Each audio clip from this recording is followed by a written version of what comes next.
What if a guitarist built the perfect band, then spent 10 years secretly destroying it? He bricked a keyboardist into his own bedroom overnight.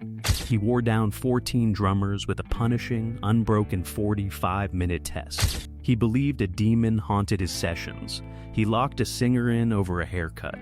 Nothing Ritchie Blackmore built was ever safe, not even from himself. This is the Ritchie Blackmore problem Rainbow couldn't survive. Most bands broke apart because the members could not agree with each other.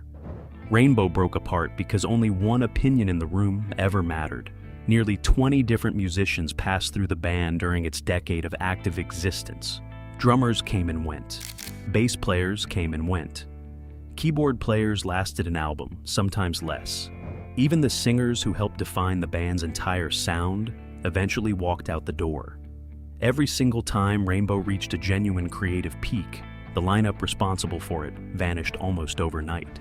By the mid-1980s, the mystical sword and sorcery band that had once captured the imagination of an entire generation of rock fans barely resembled itself anymore. The magic that had made them special was gone, replaced by a rotating cast of hired hands, chasing a sound built for American radio. Before we continue, don't forget to like and subscribe to the channel. For the fans who grew up flipping through the gatefold sleeves of albums like Rising or Long Live Rock and Roll, this pattern created a familiar kind of heartbreak. You brought the record home. You studied the liner notes on your bedroom floor, memorizing every name in that lineup like a lineup card for your favorite team. And by the time the tour rolled through your town, half of those names were already gone, replaced by strangers learning the songs from scratch. Tour manager Colin Hart watched the same story play out again and again, an endless cycle of arrivals and departures. Drummer Ricky Monroe later described life inside the band as walking on ice that could crack beneath you at any moment. Nobody ever felt secure. Nobody ever knew if they would survive long enough to see the next album released. Ritchie Blackmore built Rainbow with his own two hands. And Ritchie Blackmore made absolutely certain that nothing about it, not the sound, not the lineup, not even the direction of the music itself, ever stayed still long enough to become a lasting institution. Fans who followed the band closely could recite the pattern like scripture. A brilliant album would arrive. The lineup pictured on the back cover would already be obsolete. And somewhere behind the curtain, one man alone was quietly deciding who stayed and who disappeared next. So, why would a guitarist keep firing the very musicians who were helping make him successful? To understand that question, you had to go back to the band he could not wait to leave behind. By 1974, Ritchie Blackmore was one of the most respected guitarists in all of rock music, and he was miserable. Deep Purple, the band that had made him famous around the world, had drifted toward a soul and funk-influenced sound that he simply could not stand. Newer members David Coverdale and Glenn Hughes were pulling the group toward grooves and rhythm and blues, and Blackmore wanted the exact opposite. He wanted darkness, he wanted medieval imagery, minor key progressions, and the rigid discipline of classical composition wrapped inside the raw volume of hard rock. He later explained the split in characteristically blunt terms. The band was becoming too funky for his taste, he said, and he simply did not care for funky soul music. He loved the blues, he loved classical music and hard rock, and what he liked to call medieval rock. But the direction Deep Purple was chasing felt like a betrayal of everything he personally wanted to create. The breaking point arrived during the sessions for the album Stormbringer, when the rest of the band refused his request to record a cover of a song called Black Sheep of the Family. For Blackmore, that single refusal became the final word on the matter. While technically still a member of Deep Purple, he slipped into a recording studio in secret with the members of a struggling opening act called Elf, fronted by a compact, classically trained vocalist named Ronnie James Dio. Dio had spent years grinding through fraternity gigs and small clubs across New York with Elf, developing a controlled, powerful voice that sounded nothing like the bluesy wail of Ian Gillan or the soulful croon of David Coverdale. Tour manager Colin Hart remembered the spark between the two men, catching almost instantly. Two artists who recognized in each other exactly what they had been missing in their own bands. In April 1975, Ritchie Blackmore walked away from one of the biggest rock bands on the planet. For fans who heard the news on the radio, it felt like watching a man torch a winning lottery ticket out of pure stubbornness. But when Man on the Silver Mountain hit the airwaves months later, that gamble suddenly made perfect sense. Rainbow sounded like absolutely nothing else on the radio at the time. Darker, heavier, wrapped in fantasy and myth, with Dio's voice soaring over Blackmore's riffs like something summoned from another world, rather than simply written down on paper. Blackmore finally had complete control over his own creation, and at first, it looked like the single best decision of his entire career. But total control came with a hidden cost, and that cost was about to reveal itself in ways nobody could have predicted.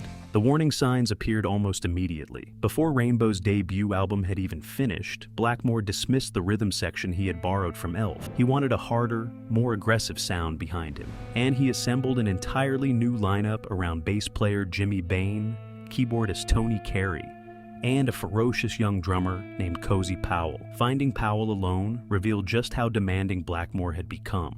During auditions, he and Bain systematically wore down 14 different drummers, playing the same relentless, punishing tempo for 45 straight minutes without a single break, watching each candidate collapse before wandering off to the pool table to wait for the next one. Powell was the only drummer who matched the pace and then pushed it even harder. He won the job on the spot. This lineup recorded Rising in 1976, an album built around the towering, symphonic epic Stargazer, a track that would come to define an entire genre of fantasy-inspired metal for decades to come. It was, by any measure, an absolute masterpiece. It was also recorded inside a genuine pressure cooker. Blackmore and Powell subjected the rest of the band to what could only be described as psychological warfare. Tony Carey, a gifted classical keyboard player, became their favorite target. If Blackmore did not personally like someone, band members later admitted, he would run practical jokes on them relentlessly until something inside them finally broke. During sessions for the follow-up album, Long Live Rock and Roll, Carey woke one morning to find his entire bedroom doorway sealed shut with brick and mortar. He fled the sessions not long after, and the incident never fully left him. Jimmy Bain was fired soon afterward, dismissed simply as substandard. A replacement bass player named Mark Clark lasted only a matter of weeks before he too was let go mid-session, with Blackmore ultimately choosing to record the bass parts himself rather than trust anyone else with them. And then there was the house they stayed in while recording. Inside an old chateau, the band came to genuinely believe the place was haunted, plagued by the spirit of a demon they referred to as Baal. Ronnie James Dio later swore that the piano played itself at night, that cutlery flew across rooms unassisted, that glasses slid straight through solid wooden tables.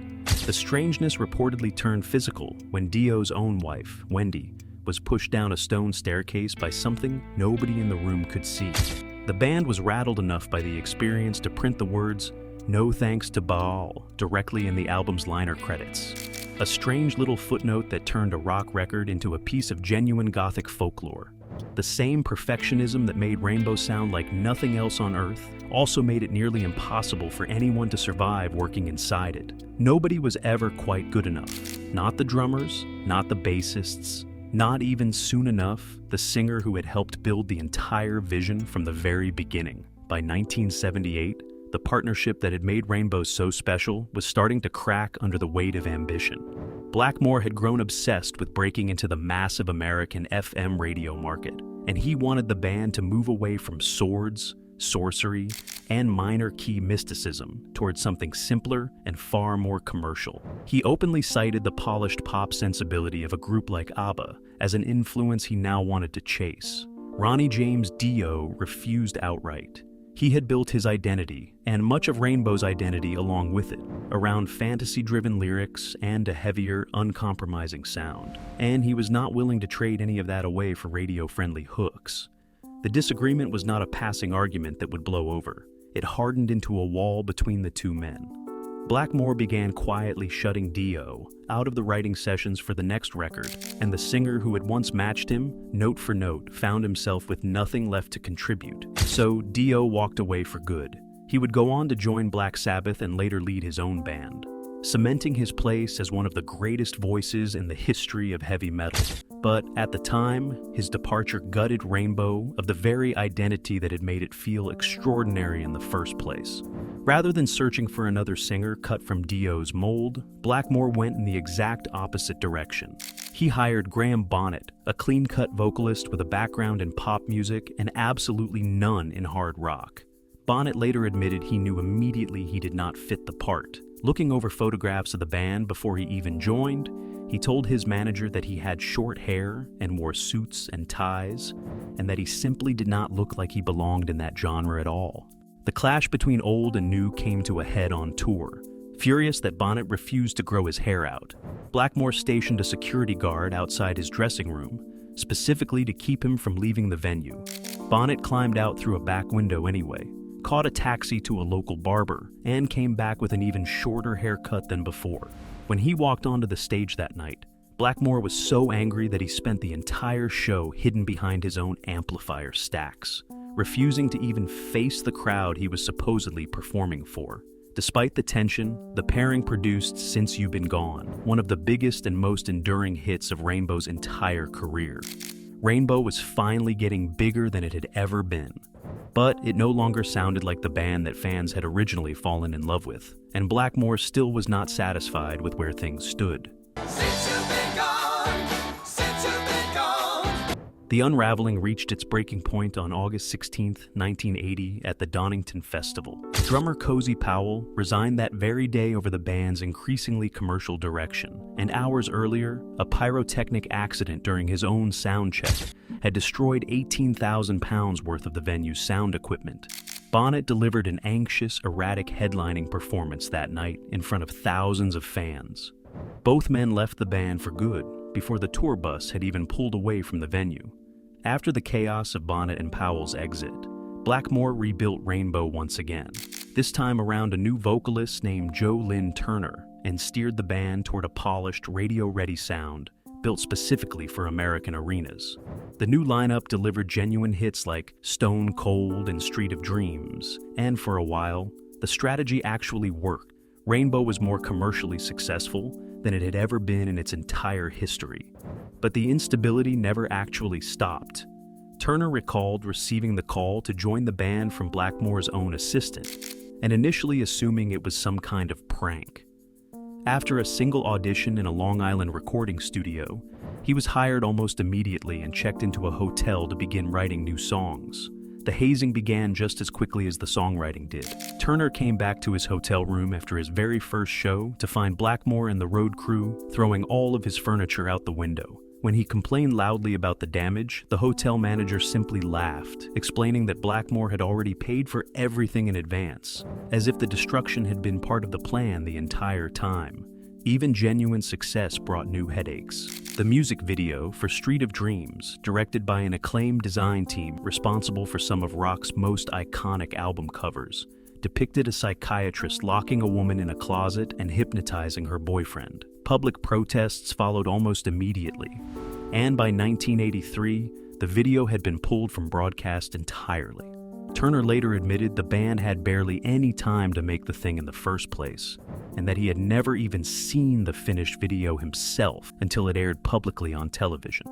There was something almost mythic about the way the band eventually came apart. Band members later recalled Blackmore's uncanny habit of reading total strangers. Once identifying a bus driver, he claimed carried a black aura around him, only for that same driver to be involved in a serious crash not long afterward. Whether fans believed in that kind of thing or not, it fit the pattern of a man who trusted his own instincts over everything else in his life, including the band he had spent an entire decade building from nothing.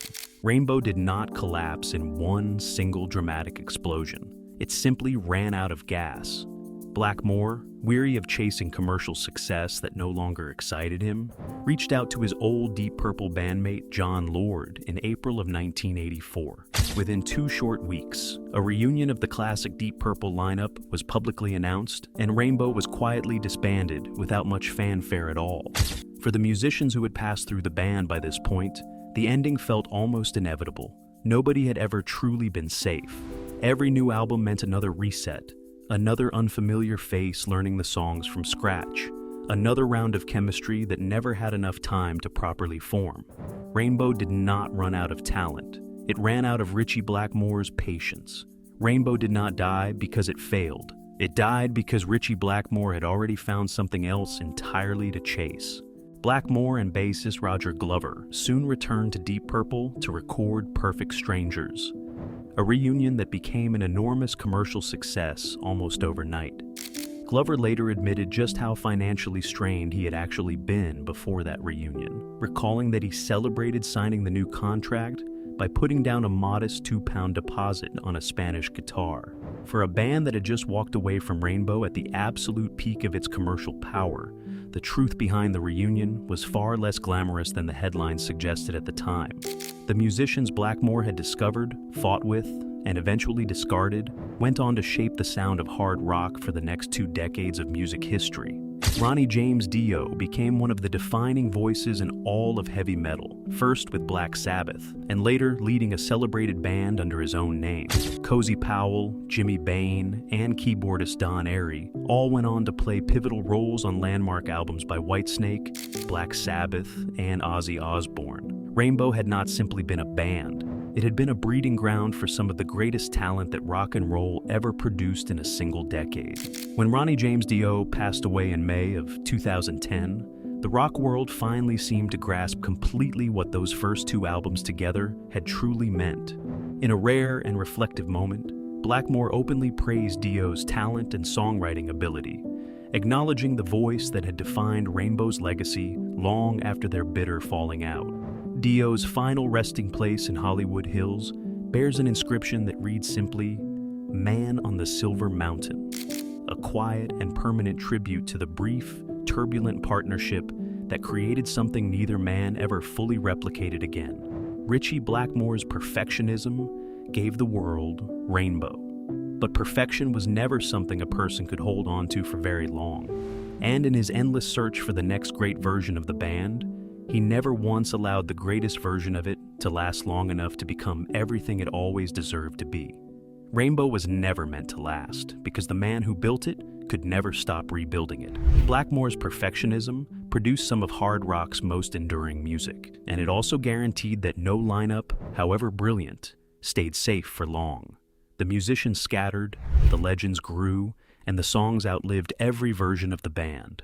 What's your favorite Rainbow memory? Drop it below, and don't forget to like and subscribe for more untold stories from rock's golden era.